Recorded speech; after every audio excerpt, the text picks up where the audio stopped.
Let's talk rates. How does I that want sound? to rate the rates for me, please. Rate the rates. Okay, so a pretty amazing milestone happened since this whole launching point of interest rates going up because of the fear of inflation and what have you. Last week, so we're recording on the 9th of August. Last week on Thursday, the Freddie Mac rate survey went live and rates dipped back below 5% at 4.9% with about a 0.8 cost. So that's almost 1 point in buy down to get there, right? But the rate survey got back below 5%. And what I wanted to kind of reiterate is just because the Fed raises interest rates, the short-term interest rate and the prime interest rate, that actually has a very positive influence on the mortgage market when we're in an inflating environment like we are.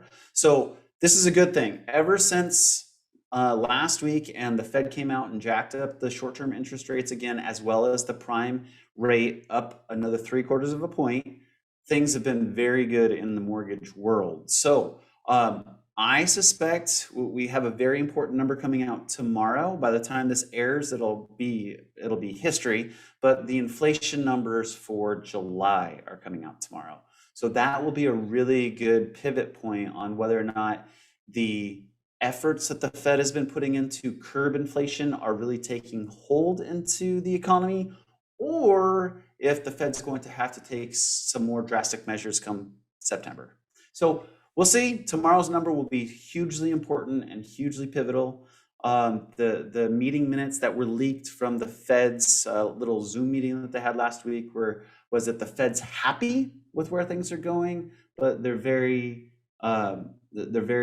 alert and ready to make whatever move necessary to continue to curb inflation. So if we're curbing inflation, the mortgage interest market likes that. So just keep an eye on that number. Where's inflation going? Is it getting better? That's good for the mortgage market. Is it getting worse? That's bad for the mortgage market. So rate the rates. That's exactly what I'm seeing with what everybody in the market is feeling too, right? Yeah. And it's amazing to me how polarizing their opinions are right now. Either they're of the this is a great time to buy, jump in now while the rates have tucked a little bit and there's not a lot of competition. You can really throw your weight around right now as a buyer. Not that it's a buyer's market, because it's not, but you have way more power than you have in the past, versus the person that, oh my God, the sky is falling, everything is going to be foreclosed on. And there's those two parties right now, and there's not much in between. I'll say this to that. The beautiful thing that I have talked to with my buying clients right now as they get pre-approved and they get ready to run out the door and find houses, they're excited that there's actually something to go look at. So we're excited as agents. We are excited about that. They're like, I want to get pre-approved because there's like 4 houses in my price range that I could actually go like make an offer on. So if I can walk in there and they're nice and they're what I want, and I could actually make an offer on it. Yeah. And so I'm so excited for that. Because one thing that I think we missed too in the conversation piece is, your alternative to buying a house with rates being a little higher than they were just a year ago. Well, okay, they're a lot higher than they were a year ago. Yeah. But the flip side to that, and my last 2 pre-approvals this week, they both said, I got my notice of rental increase. My rent's going up again. And significantly.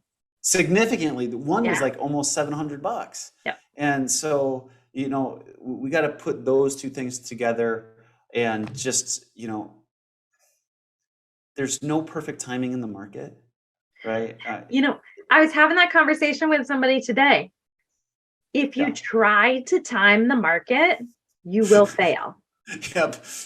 Boom, shoot yourself in the foot. That's what happens. And my conversation with this person was, listen, I know we've known each other for a while, and I know that you think that I timed the market when I bought my place because it was perfect timing. It really was. Yeah. However, I'm in the industry. I know what's happening, and it was still dumb luck. It's if I tried to do that again, I wouldn't be able to. I had no Well, idea that it was going to skyrocket right afterwards. so the other thing too, fundamentally, folks, real estate is not, it's not a day trading commodity, right? Real estate is, it's a buy and hold strategy. Time in the market is your friend. That Excuse is me. so true. And that is one of the initial conversations that we have on the lending side and the realtor side Mhm. of what is your goal for this property? Because if it's just a place to crash in for a few years, that's a very different goal Yep. than making so much money over time, Yeah. you know? Yeah, and to that point, like from a rate environment, people come to me and like, oh yeah, I'm only gonna be here for 2 or 3 years, but I want to buy down to this interest rate and get it to like Why? 4.75. I'm like, you're not gonna recoup that cost. So the totality of the transaction, your long-term goal of what that looks like, hugely important. Yeah. So it's super exciting.